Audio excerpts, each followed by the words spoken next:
Anda kembali menyaksikan Kompas Siang, Saudara. Gelombang kedua kedatangan tenaga kerja asal Tiongkok kembali ditolak warga. Unjuk rasa menolak tenaga kerja asal Tiongkok di Bandara Kendari Haluoleo berakhir ricuh.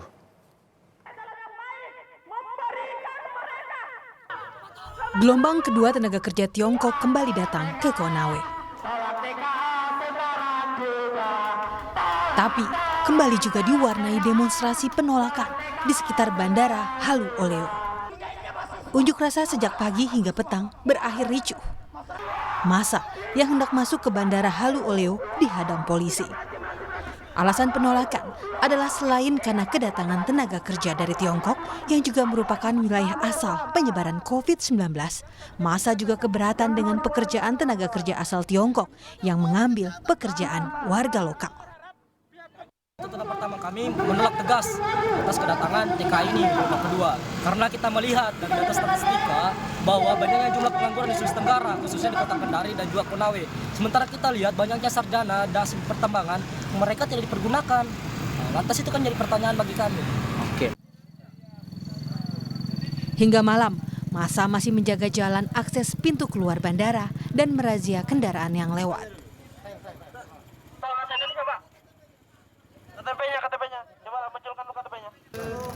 Sebelumnya, pada 23 Juni lalu, 156 tenaga kerja Tiongkok datang sebagai gelombang pertama pekerja yang ditempatkan di pabrik pemurnian nikel di Konawe, Sulawesi Tenggara. Para pekerja merupakan tenaga operator mesin di smelter nikel. Sementara dalam aturan Kementerian Tenaga Kerja, orang asing yang diperkenankan bekerja di Indonesia dibatasi pada posisi direktur dan wakil direktur, manajer, koordinator, tenaga ahli, serta penasihat. Setelah gelombang pertama pada 23 Juni dan kedua pada 30 Juni, akan tiba gelombang ketiga tenaga kerja Tiongkok pada 7 Juli mendatang. Totalnya mencapai 500 orang. Seperti di gelombang pertama, menurut rencana, para pekerja yang datang pada Selasa malam akan dikarantina dan diperiksa kesehatannya oleh Dinas Kesehatan Pemerintah Kabupaten Konawe. Tim Liputan, Kompas TV.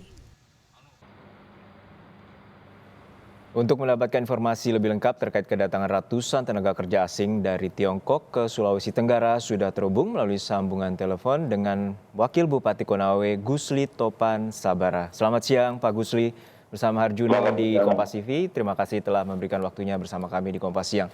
Pak Gusli, hingga saat ini kita tahu bahwa ada 500 TKA akan 3 gelombang masuk ke Kabupaten Konawe untuk mengerjakan industri smelter di Kecamatan Morosi. Lalu hingga saat ini sudah ada berapa tenaga kerja di sana, Pak? Jadi kalau untuk tenaga kerja lokal kita, ada 16.000 tenaga kerja lokal. Kemudian dari 16.000 tenaga kerja lokal kita ini yang pemerintah daerah Kabupaten Konawe ya beserta pihak manajemen baik itu PT Petrodragon kemudian PSS sudah sepakat bahwa pemerintah daerah akan ikut beserta seluruh stakeholder komponen masyarakat, apakah lembaga adat, kemudian masyarakat, lembaga-lembaga sosial masyarakat lainnya akan bersama-sama ya untuk mengawal ya, karena pemerintah harus hadir untuk agar tenaga kerja lokal ini betul-betul bisa dioptimalkan. Jadi kita sudah bagi menjadi 7 klaster. Jadi klaster utama itu ada 3 kecamatan, kemudian klaster kedua ada 10 kecamatan, kemudian klaster ketiga ada kurang lebih 18 kecamatan. Kemudian klaster keempat, kabupaten-kabupaten penyangga daripada Kabupaten Konawe. Kemudian klaster keempat, Sultra Kepulauan. Kemudian klaster keenam yaitu Sulawesi. Kemudian klaster ke-7 yaitu seluruh wilayah Kesatuan Negara Republik Indonesia. Ya, Pak Gusli, ini tentu mengundang polemik karena kedatangan 500 TKA asal Tiongkok ini terjadi di tengah masa pandemi dan saat ini tentu upaya karantina telah dilakukan, tapi untuk terkait dengan 3 gelombang pekerja ini memastikan bahwa mereka merupakan tenaga ahli yang didatangkan khusus dari Tiongkok untuk mengerjakan industri smelter ini, Pak. Jadi kalau untuk masuknya itu ya, itu adalah kewenangan pemerintah pusat. Yang mana kita tahu bahwa tidak ada pemerintah yang ingin menyengsarakan daripada masyarakatnya. Semua pasti pemerintah pusat kami yakin sudah mempertimbangkan secara matang terhadap izin masuknya 500 tenaga kerja asing ini ya untuk mempercepat proses konstruksi daripada smelter investasi yang ada di Merosi, Kecamatan Merosi, Kabupaten Konawe. Terkait dengan pembangunan ini, seperti apa visa kerja yang telah diketahui oleh dari Kabupaten Konawe sendiri, Pak Gusli? Jadi untuk smelter sendiri yang sekarang yang harus diselesaikan yaitu ada kurang lebih masih 33 tungku lagi yang harus diselesaikan dan itu bisa menyerap kurang lebih 4.000 tenaga kerja lokal. Yang untuk dipastikan Pak, terkait dengan 500 ini tentu akan dipisah ke dalam 2 PT, yaitu PT VDNI dan juga PT OSS, Pak. Dan terkait dengan 500 para pekerja, ini akan mengerjakan seperti apa spesifik terkait dengan tenaga atau keahlian mereka di pengolahan nikel ini, Pak? Jadi begini, Pak. Yang masuk ini semua adalah untuk kepentingan PT OSS. Dan itu untuk menyelesaikan ada 33 tungku.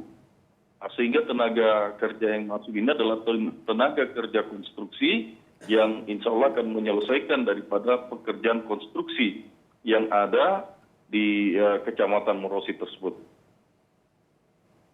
Oke, saat ini seperti apa respons dari Kabupaten Konawe sendiri terkait dengan ada sejumlah warga yang menolak, bahkan semalam terjadi kericuhan di Bandara Haluoleo dan 2 kali kedatangan ini menimbulkan penolakan yang keras dari warga terkait dengan kedatangan TKA. Lalu apa upaya terkait dengan menjelaskan kepada masyarakat bahwa kepentingan terkait dengan 500 TKA ini untuk tiba dan melakukan kegiatan pembangunan 33 tungku yang seperti Bapak sebutkan lagi terkait dengan smelter nikel tersebut?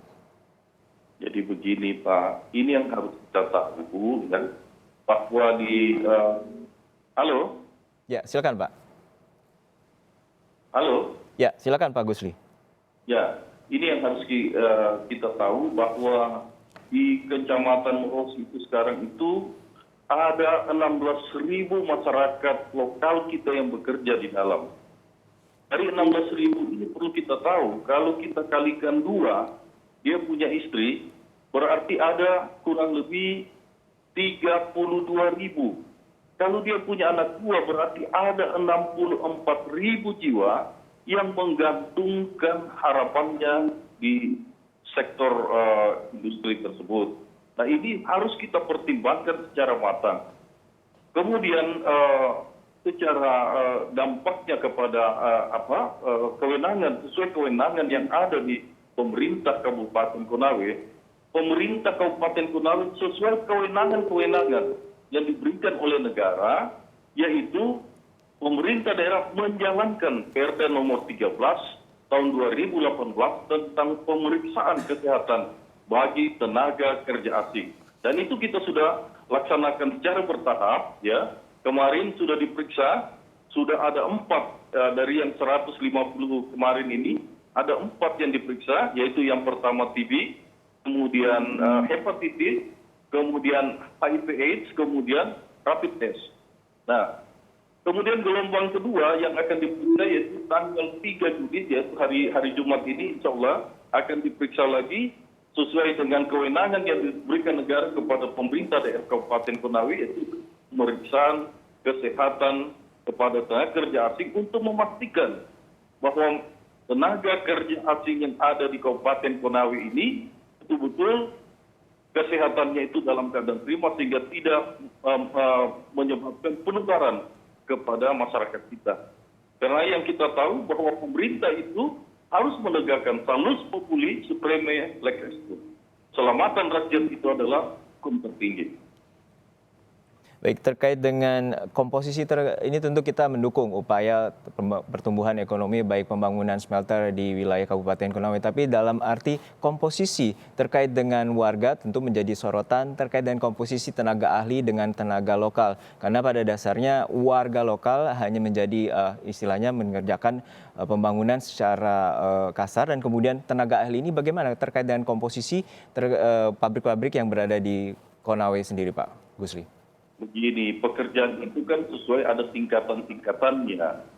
Ada yang di tungku, kemudian ada yang di lokasi produksi, kemudian ada di manajemen. Nah, sesuai spesifikasi itu semua, pemerintah daerah dalam waktu dekat ini, ya, dalam minggu ini juga kita akan melaksanakan uji dengan pihak Virtu Dragon dan agar tenaga kerja dan spesifikasi tenaga kerja yang akan dipekerjakan, tenaga kerja lokal yang akan dipekerjakan di smelter, lokasi smelter Morosi ini, betul-betul bisa melibatkan pemerintah dan seluruh stakeholder sehingga ada keterbukaan, kemudian bisa menimbulkan kenyamanan kepada masyarakat kita bahwa investasi ini betul-betul bermanfaat buat seluruh masyarakat kita di negeri Parluhutan Keriduan Kabupaten Konawe, Sulawesi Tenggara, bahkan di negara kesatuan Republik Indonesia yang sama kita cintai. Artinya dalam level manajemen ke atas ini akan banyak diisi oleh TKA asing, seperti itu Pak Gusli? Ini nanti kita akan lihat spesifikasi yang dibutuhkan oleh pihak perusahaan, dan kalau spesifikasi itu kemudian masyarakat kita sesuai spek yang diminta, maka kita akan minta agar memprioritaskan tenaga kerja lokal. Baik, terakhir terkait ini, nanti ada berapa jumlah total tenaga kerja asing asal Tiongkok yang akan bekerja di Kabupaten Konawe sendiri, Pak Gusli? Informasi yang kemarin ini itu yang akan melaksanakan penyelesaian konstruksi yaitu sebanyak 500 tenaga kerja asing.